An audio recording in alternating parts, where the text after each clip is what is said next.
Councilor Kelly, Councilor Laredo, can you hear us? Yes, I can. Perfect. Thank you.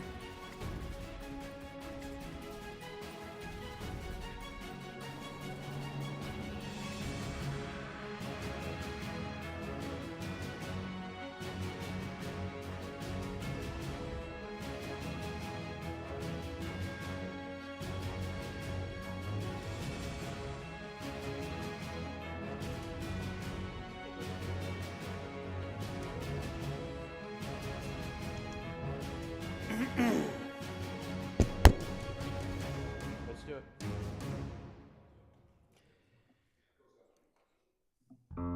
Recording in progress. Yeah. Good evening, everybody. This is a regularly scheduled meeting of the Land Use Committee of the City of Newton, the City Council. Present at the beginning of the meeting, I'm the chair, Rick Lipoff. We also have in the chamber members of the committee, Councilor Chris Markowitz, Tariq Lucas, Andrea Downs. We also have in the chamber on the committee, Alicia Bowman, and we have the president of the council here, Susan Albright. At home, we have the vice chair, Andrea Kelly, and we have councilors Mark Laredo and Maria Greenberg. From the law department, we have Jonah Temple, and from planning, we have Elisa Sandoval and Michael Gleba and Kat Kemet and Katie Wewell. I think I got everybody. All right. The first item of the night is 88-23, request for an extension of time for special permit 55-21 at 12 Cochituate Road, Ann Taylor. Alan Taylor.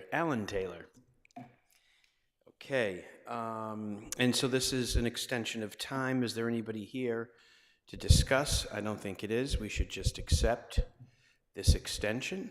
I have a motion by Councilor Lucas to approve. All in favor say aye. Aye. Aye. Opposed, abstentions? The extension passes. Thank you.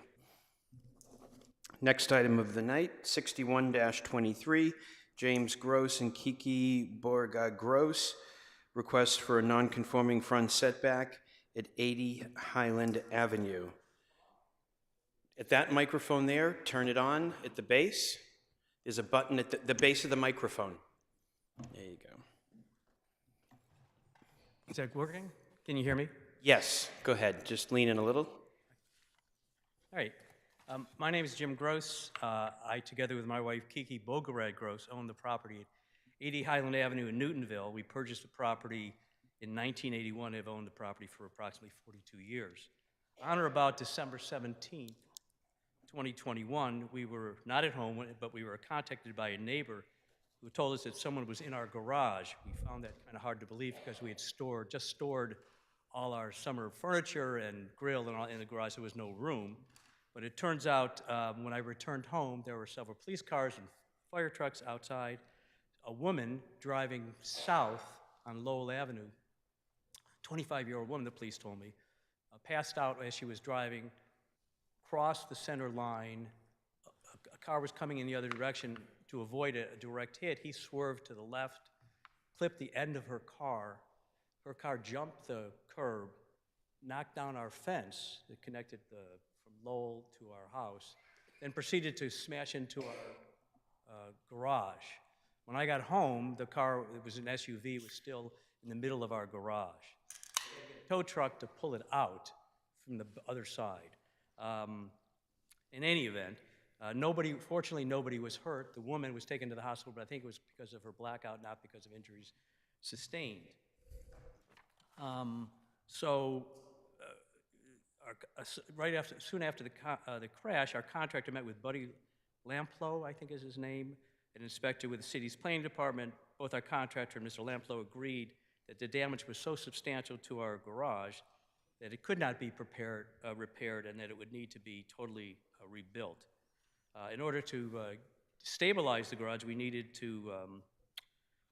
obtained a permit to stabilize the garage, and it's now, since the last 14 months, it's been a garage basically standing based on the stabilization that was done.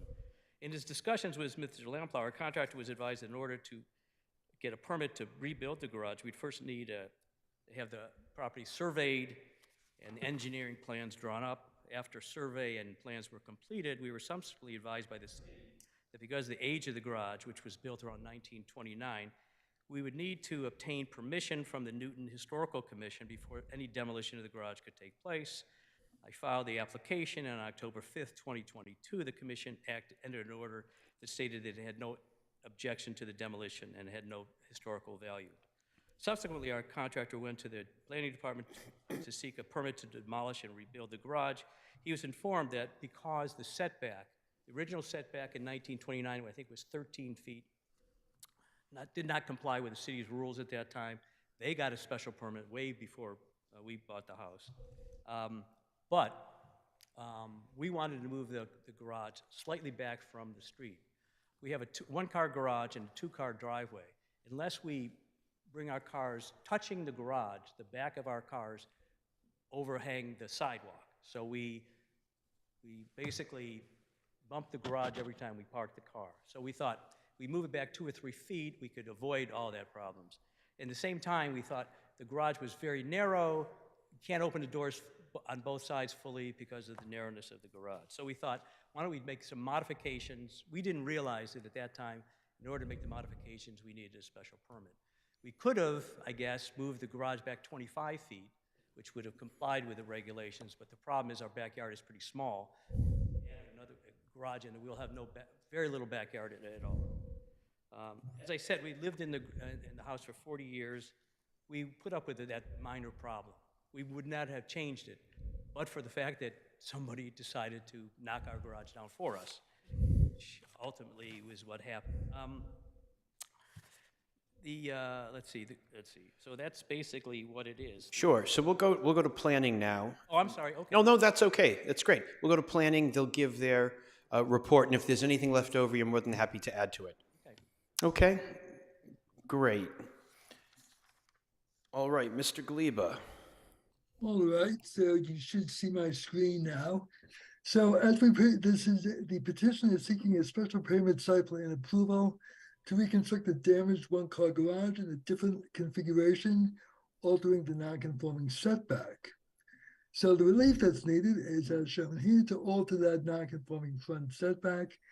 The proposed construction would improve the existing non-conforming front setback of 13.7 feet, improving it to 16.9 feet, but it would nevertheless remain less than the required 25 feet required front setback. When reviewing the request, the council should consider whether that proposed altered non-conforming front setback would be substantially more detrimental than the existing non-conforming structure is to the neighborhood. For some background, here we see the property in blue at the southwest corner of Highland and Low, with Low being on the left-hand side, Highland being at the top. This flips, so for the site plan, that orientation is flipped with Highland Avenue on the bottom, Low on the right-hand side. This is a detached garage in the upper right-hand corner of the drawing. Again, the property, since it is a corner, it has 2 front setbacks, and the front setback requirement of 25 feet applies to accessory buildings in the front setback. To give a little more detail as to what existed and what is proposed, the existing or the previously existing but damaged garage is outlined in light gray with cross hatching, has somewhat of an L shape to it, with fencing going to either side for a few feet. The proposed garage is shown in bold lines with light gray on the inside. That proposed garage would be 20 by, I believe, 14 feet. The driveway would stay basically the same, but extended a bit further into the lot to reach the front of the proposed garage. The garage as designed would look like this. These are the 4 elevations with the street facing elevation, obviously with the garage door shown in the lower right-hand corner of this line. And that's what essentially would be seen by from the abutting right of way. Some context here, some photos. Here's a picture of the property from the corner of Highland and Low. Low is to the right-hand side. The garage again is up at that upper right-hand corner as shown on the site plan. This shows the garage existing in place. We see the existing fence, the driveway, the curb cut, and the relationship with the neighbor to the south as well. And one last photo from a slightly different angle. And I believe you can see some of the damage to the garage. So again, as proposed, the garage would be set back a few feet. It would be a little closer to the right-hand lot line, but it would remain a one-car garage. So that's all we have for now, and hopefully can answer any questions the committee might have. Okay, thank you very much. Is there anybody from the public that wishes to speak on this petition? If you're at home, raise your virtual hand. I don't think there's anybody here. We'll go to the committee. Councillor Downs. So I just have a couple of clarifying things. So this is replacing a now destroyed or almost destroyed garage that had a non-conforming front setback of 13.7 feet. It's going to become more conforming, is that correct? Yes, they're going to pull it back so the car isn't touching the sidewalk anymore, or the car doesn't have to almost touch the garage door to fit in. Exactly. Yeah. I support this proposal. The one thing I object to is that we're here reviewing this proposal. I think it should be something that we administratively approve. I have docketed an item to look at the type of things that we should or shouldn't, and this could be one that we don't need to do. This is one I would not bring before the committee. I have to say, I was just talking with the owner of 9 Day Street, which my colleague from Ward 4 will remember we approved almost 6 months ago. He wanted to extend his bump out on the second floor and would be in the setback by 1 inch. It came before us, and because it took him 7 months to get that approval through our process, I believe Holidays had a little something to do with that. He lost his place with his builder, his place in line. He still hasn't broken ground on that project. And I think we're doing a disservice to put this much red tape in front of owners for minor things like this. Well, that is I something will get off my soapbox. Okay, that's something we've got in our view, but we can fix that red tape. It's not this committee that's doing that, but it's our processes after it leaves us. I agree. And that's what we have to deal with. I will support your docket item if it accomplishes that.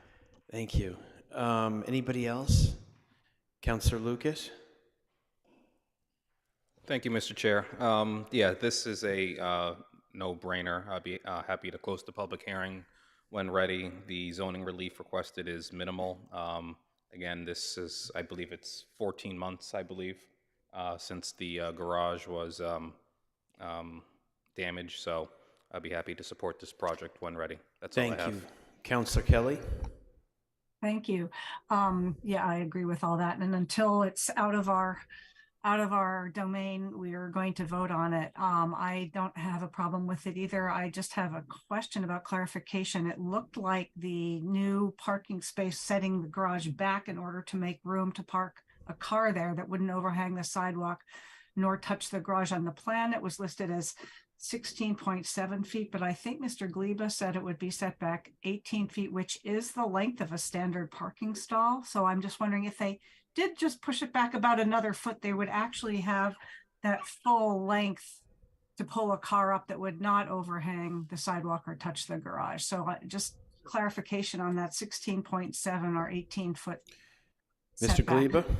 Yeah, so it would be going, to be exact, from 13.7 to 16.9 feet, Oh, so not 18. not 18. Well, if they went back a little further, it would give them a little more room for that, but that's, just a slight little thing for them to think about.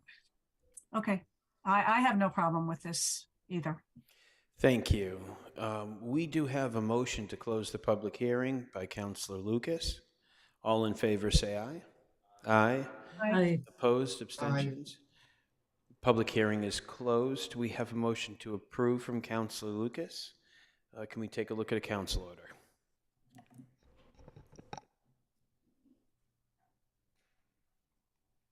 Welcome, Counselor Malachy. Counselor Malachy has joined us.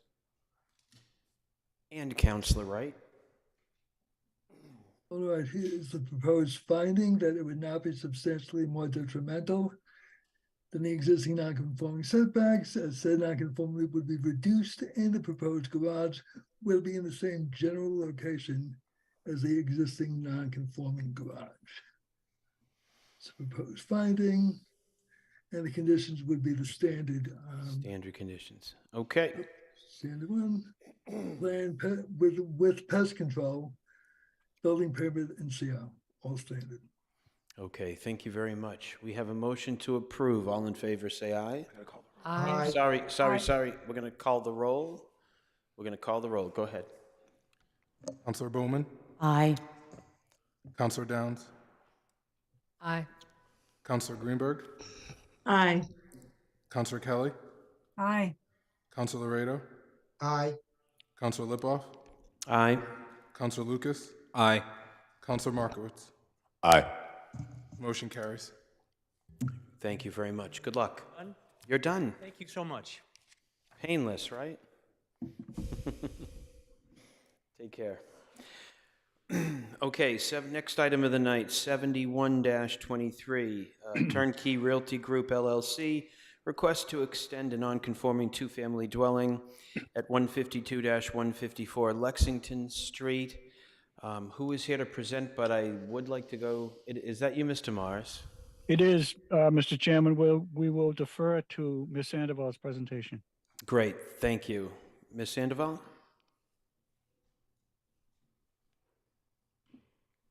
Hold on, just sharing my screen.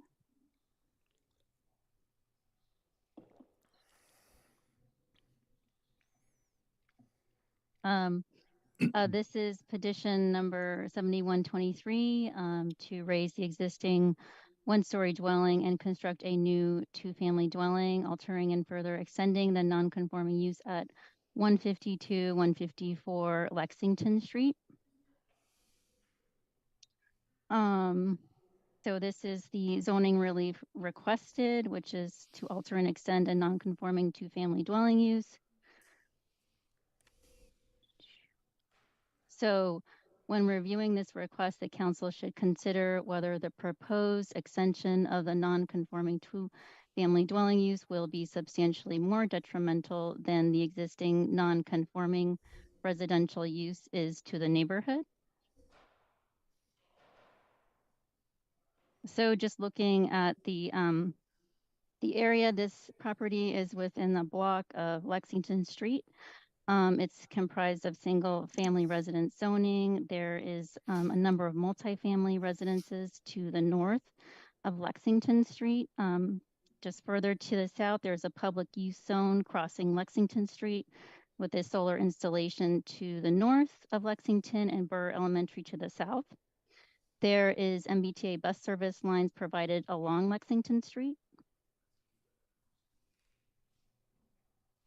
And here is the existing site plan. You can see it's the single-story dwelling, rectangular dwelling there, and there is a driveway in the front that extends, pretty much covers the front yard and extends via a side yard to the backyard as well. So large expanse of driveway.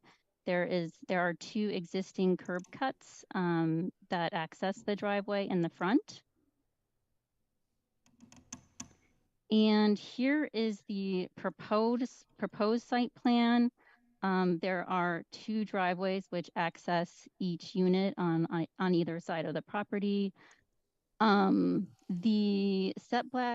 The side yard setbacks are slightly improved or increased under the proposed site plan. And the amount of open space is also increased under the proposed site plan. There are 2 small patios in the back as well. And there are 2 single car garages. So this is showing the front elevation of the property and the rear elevation. You can see there are 2 small decks. There are the 2 garages on either side. There are 2 small porches in the front of the house. The unit sizes are, let's see, 1,970 square feet and 1,990 square feet for each unit, with approximately 790 square feet in the finished basement area as well. And the FAR is proposed to be 0.45, which is an increase from the existing, which is 0.19. And this is just showing the left elevation and right elevation of the home. And some architectural renderings were provided. So that's just to provide a little context for, you know, the way it will look in color with the landscaping. And just some photos to show what is existing right now. That is the existing home, and you can see in the front yard, which is the large asphalt driveway, which covers the entire front yard. And then in neighboring property next to the existing home is a fairly newly constructed home, which is about 5,000 square feet.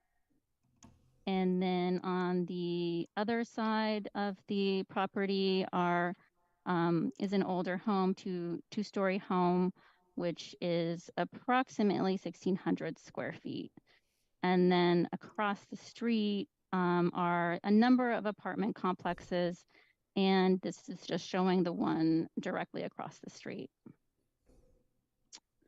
So we did provide a landscape plan, but we actually received an updated landscape plan today based on the memo, which noted that the existing trees and the trees that would be removed were not shown on the landscape plan. So the applicant provided this today, which is included and shown here, which shows the trees to be removed as well as an existing tree that will be retained. And you can see here that the 2 trees to be removed are at the rear of the property, shown in the dotted line, and the tree to remain is just next to one of the patios there. And they are proposing to include at least 2 trees to be planted. And the tree warden has yet to review this, but we believe that this is something that could be reviewed and resolved in the building permit process. So in terms of interdepartmental review, engineering still would need a drainage analysis to review and approve prior to the issuance of a building permit. Historic has reviewed and found that this home is not historically significant and further review is not required. And the tree warden noted that a tree permit will be required for the removal of existing trees. And he did note that additional tree replacements may be necessary depending on the number of trees removed. So I think that's all I have for now. So happy to answer any questions that you may have. Nicely done, Ms. Sandoval. Sure. Okay. Mr. Morris, do you have anything to add?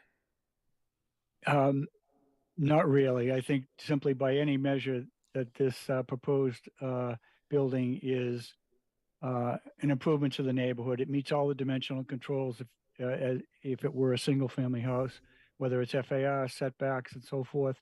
But the benefit here is that it's all the same volume of building is being provided in 2 units rather than one large single unit. And you're increasing the amount of grass on the front? 20%, there's more, 20%, more than a 20% increase Yep. in open space. There's not really much to be critical on this one. I'll open it up to the public. Does anybody want to speak? I see Ellen. Ellen, could you state your full name and address, please? Sure.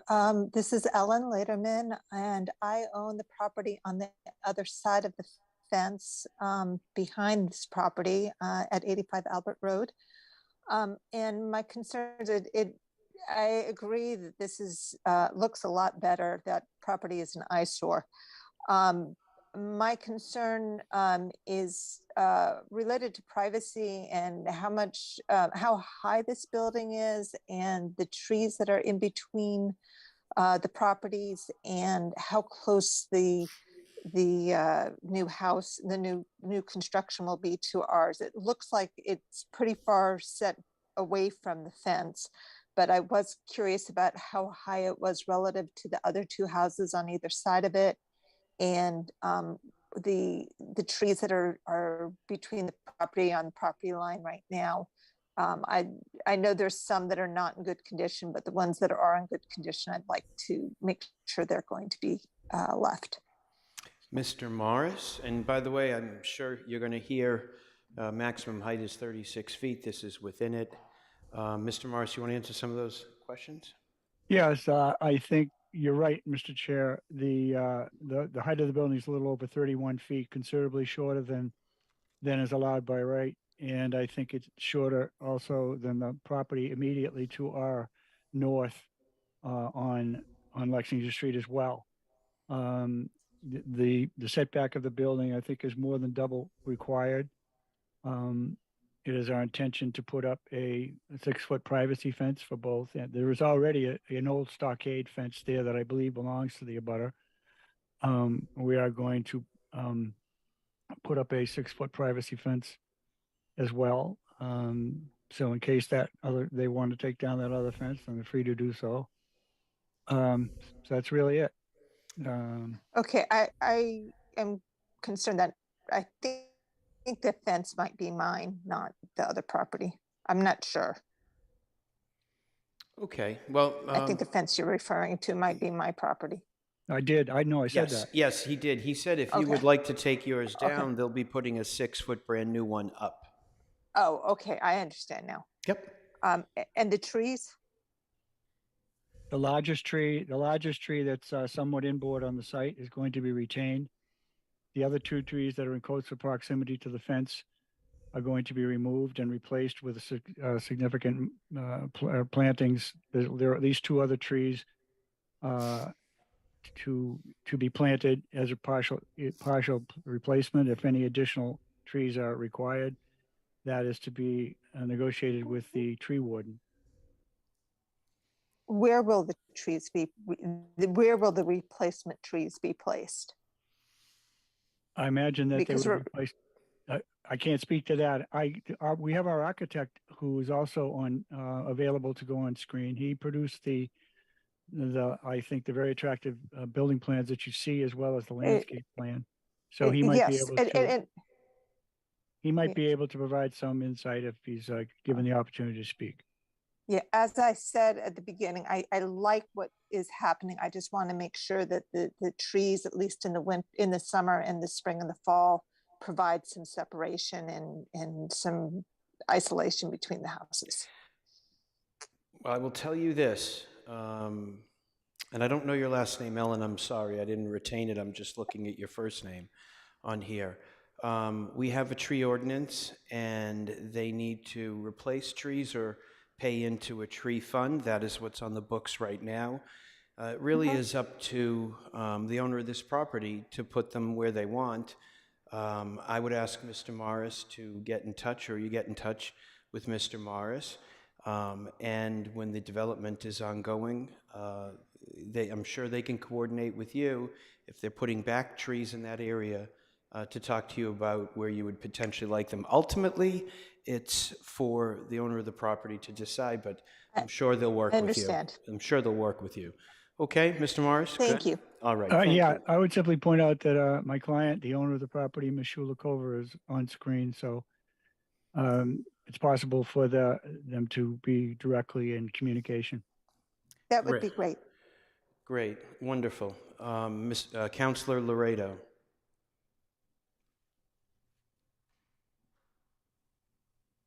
You know what? Hold on, Thank you, Counselor. Mr. Hold on, Chair. Counselor. Hold on. Sure. Yeah. Christopher Panda? Hi, I live at 148 Lexington, directly adjacent to this property and the new construction that was highlighted in the plans.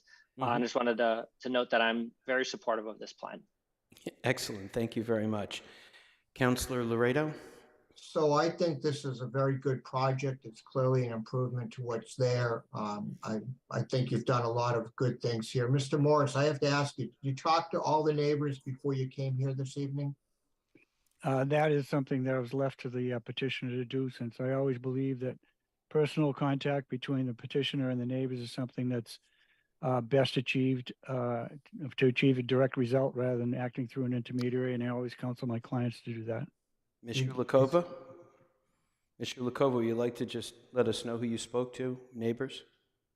I had a chance to have a brief conversation with Christopher over email, but I haven't talked to any neighbors otherwise.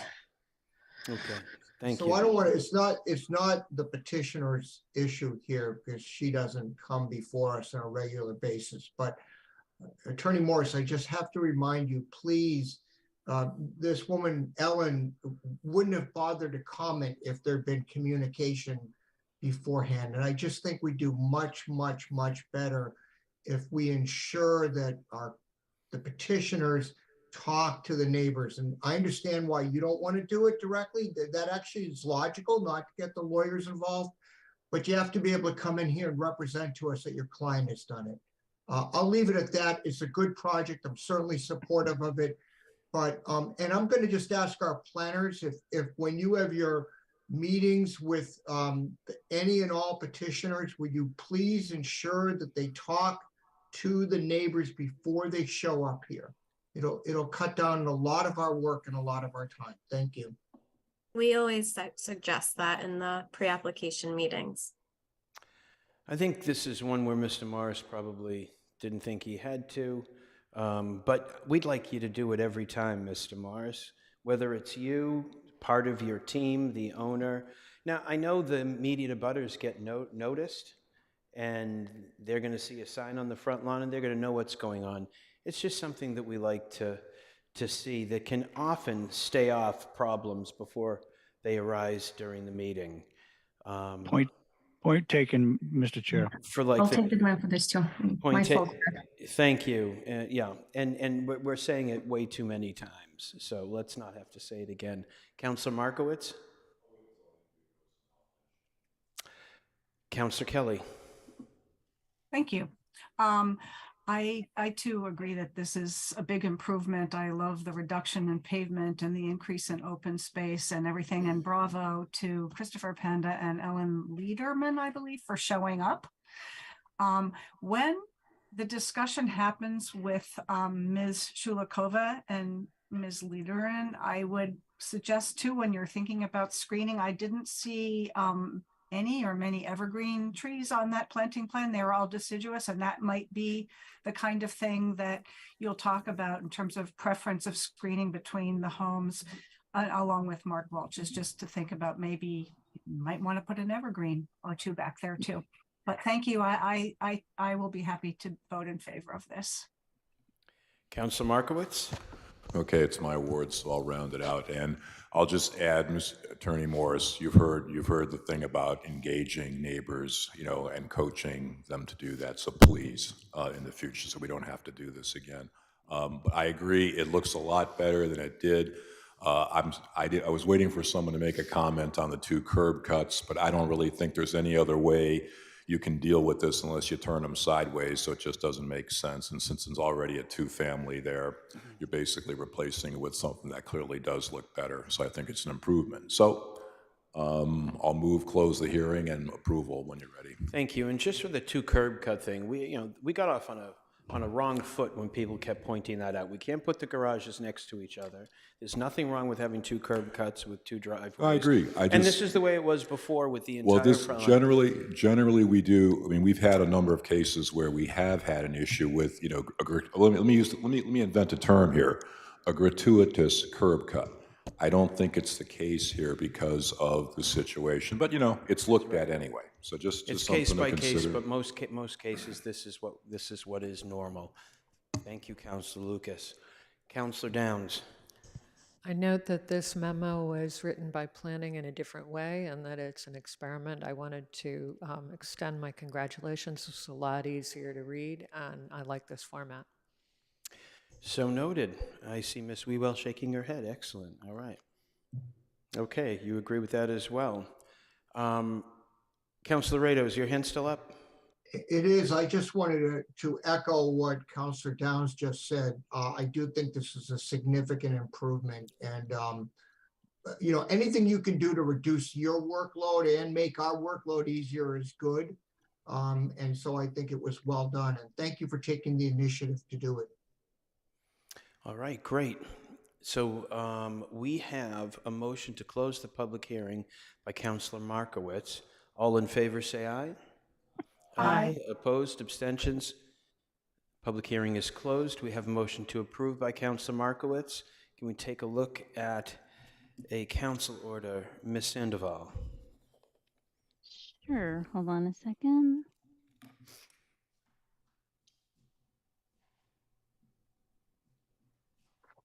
Sorry. So the finding is the proposed extension of the non-conforming two-family dwelling use will not be substantially more detrimental than the existing non-conforming residential use is to the neighborhood because the proposed two-family home complies with the FAR, height and setback requirements and remains above the 50% required open space for the MR1 zoning district.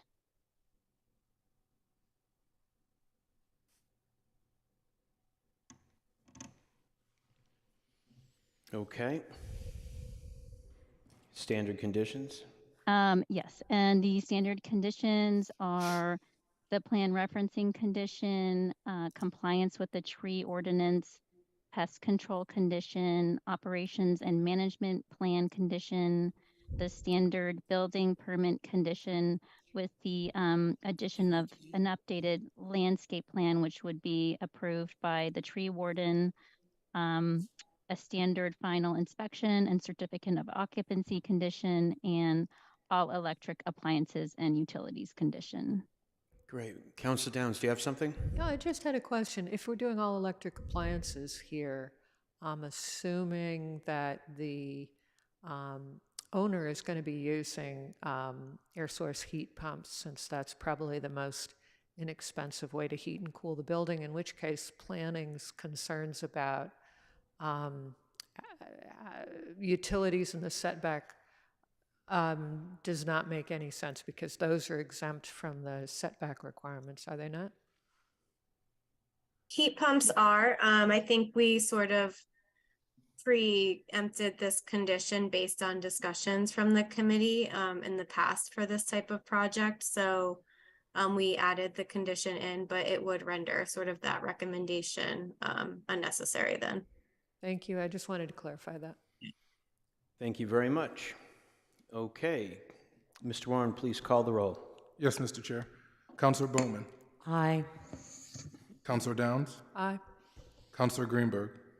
Aye. Councilor Kelly. Aye. Councilor Laredo. Aye. Councilor Lipoff. Aye. Councilor Lucas. Aye. Councilor Markowitz. Aye. The motion carries. Good luck with your project. Take Thank care. Yep. Okay, 62-23, request to amend special permit 101-17 to convert an existing office space into 2 residential units at 46 Farwell Street. Brian McDonald, trustee, Continuous Improvement Realty Trust. Let's go to planning first. Ms. Kemet? Sure thing. Hopefully everyone can see my screen. This is petition 6223 at 4446 Farwell Street. The petitioners here are proposing to revise their special permit, which is 10117. By way of a really brief history, in 2017, the petitioner received a special permit to convert the detached rear structure on the lot into a single dwelling unit while continuing the office use in the front structure on the lot. The petitioner is now seeking to convert the office building into 2 new residential units. As proposed, the project requires an amendment to that existing special permit to alter the non-conforming use to allow for 2 principal structures with 3 residential units. The petitioner has also requested to allow for the conversion of the property to condominiums for sale. Their special permit does not allow that due to a specific condition preventing submitting them to the Condominium Act. So no new built area will be added as part of this proposal, but the special permit will be amended to allow that change in use and to allow them to become condos. So in reviewing this request, the council should consider whether the site is an appropriate location for the proposed amendment to the special permit, which would alter the non-conforming use to allow for 2 principal structures with 3 residential units.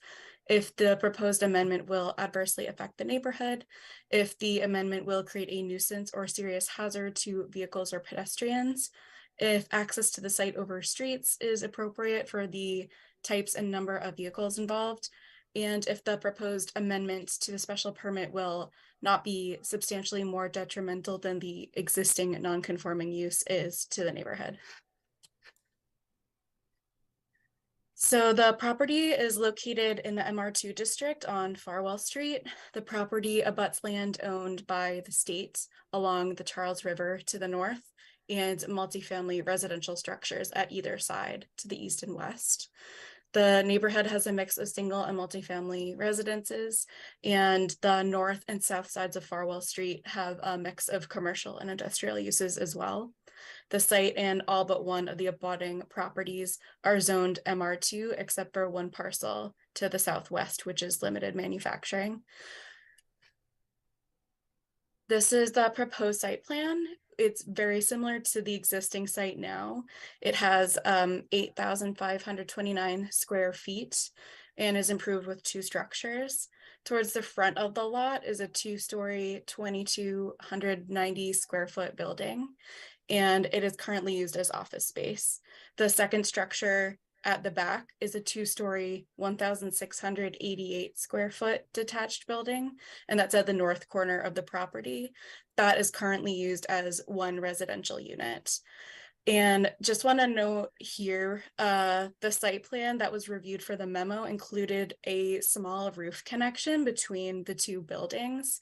The petitioner has since submitted a revised site plan that removes that connection. It's a pretty minor difference, but just wanted to highlight that. The property has 8 parking spots currently on the site, which are accessed via 1 wide curb cut that spans essentially the entire width of the lot. The petitioner proposes to remove one of those parking stalls, which would leave 7.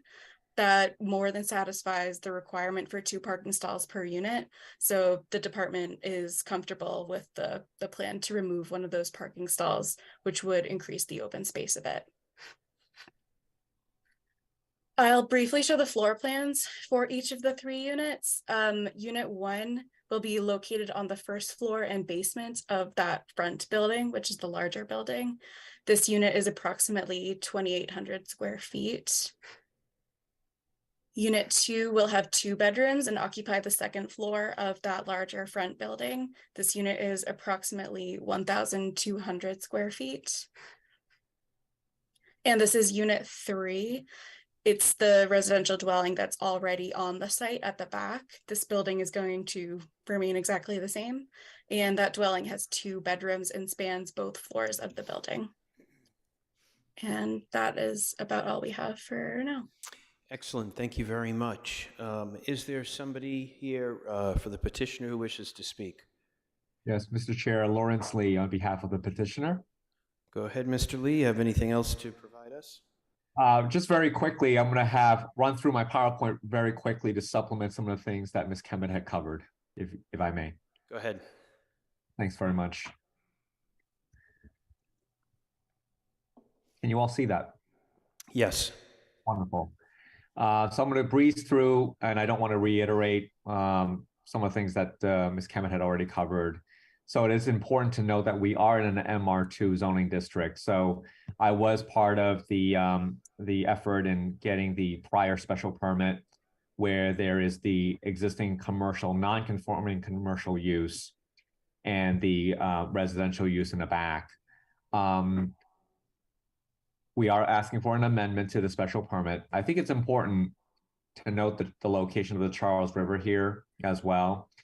One of the reasons is that before we had obtained an order of conditions from the Conservation Commission. So what you see in terms of landscaping are all governed effectively by that. So I think that's important to note. And I think Ms. Kemet noted in terms of the type of zones that we're in. So I think the zone map is helpful here. We are here right in a mix of residential uses. This is a large apartment building. This is a home. This is a home. Our property is right over here. This is sort of a subdivision that's all related to single family uses. So I think we're really down use or reducing the intensity of the use here by converting an existing commercial / office space to a residential use. This is a good idea of the site. This parking space will be eliminated. If you can see where my cursor is, that will be converted to additional lawn space. So green space, open space will increase. It's currently slightly under 50%.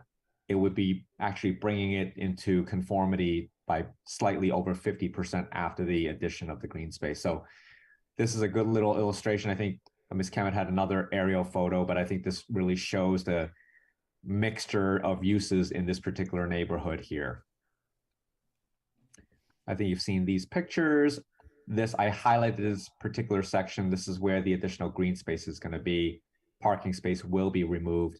Total of 7 parking spaces, where there's currently a total of 8 parking spaces. You've gone through that. That's just a copy of the special permit previously. Those are the conditions that we're seeking to amend or delete so that we are allowed to convert to residential use and to submit the property, hopefully, for the condominium conversion. And that's it. Thank you. Thank you very much. To point out, there was something in the original special permit that when I read, I found inappropriate. We talked to planning and law. They feel the same way. We don't know how back in 2017 it got in there. It was a reference to only being rental and to not being allowed to be condominiums. And that is something that we need to deal with in this special permit. I don't know how it got in there. The ownership is none of our business, whether they want to rent or sell the units. And it must have been a mistake, that happened back then. I just don't know how it happened. Mr. Temple, you have anything more to say to that? No, I think you covered it. We generally cannot govern the form of ownership of property, so I recommend removing the condition. Okay, great. So I just want to let everybody have an understanding of that. Is there anybody from the public that wishes to speak on this? Please raise your virtual hand at home if you'd like to, and I'll call on you. Anybody here? No? Okay. We'll take it into committee. Councillor Kelly. Thank you. I fully agree that we should remove the condition that limits the ownership condominium association. And I assume that the applicant would be happy about that too. I do have a question about the parking. So there are currently 8 spaces. There are going to be 3 units. You're going to leave 7 spaces. I might suggest you could even get rid of another one. How do you think you're going to allocate those 7 spaces to the 3 units? Are they going to be assigned or one set aside for visitor parking for everybody? Is that the plan? Yes, that's the idea. We haven't really discussed which particular parking space will go with which unit. But that is the idea, is to have 2 parking spaces per unit with one as a guest space that will be shared between the 3 units. And I do want to remind folks that we are not making any exterior changes to the building. So anyone driving by, walking by, will not even see a difference, other than the fact that there may be fewer cars coming in and out in the course of the day because there's less traffic with the residential use. That's right. Thank you. Okay, Councilor Markowitz. Thank you, Chair. I just had a quick question. Could you just tell me what the unit sizes were again? They're all pretty small, right?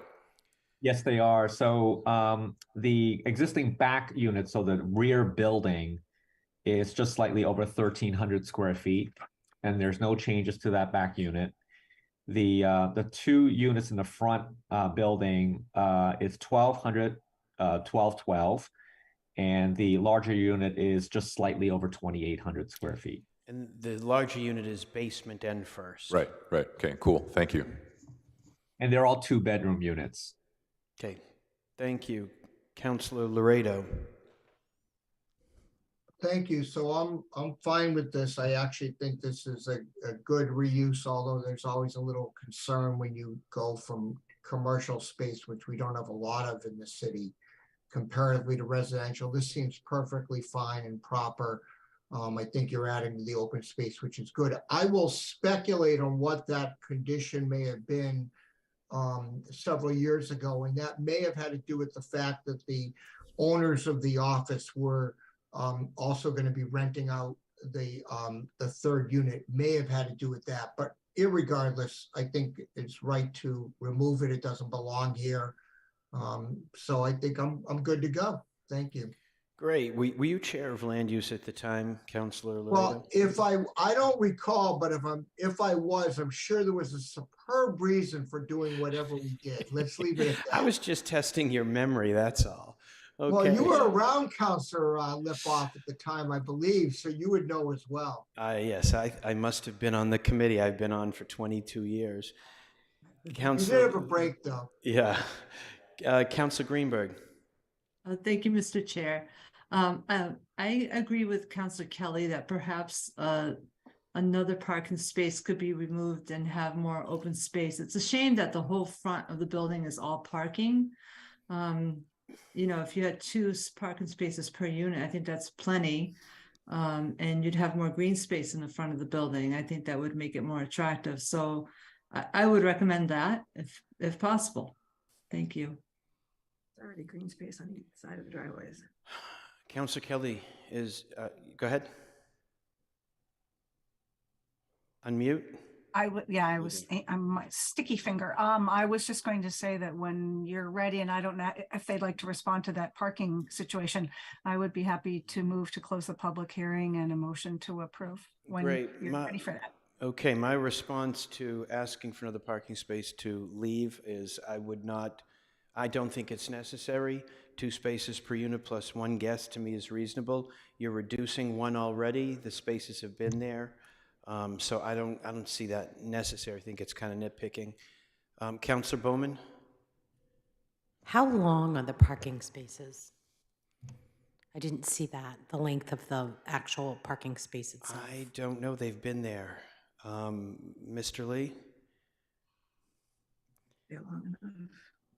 I am checking the site plan as we speak, but they are pre-existing parking spaces. Hold on 1 minute, please, if I can just zoom in on that. Joe Porter dimensioned that out for us.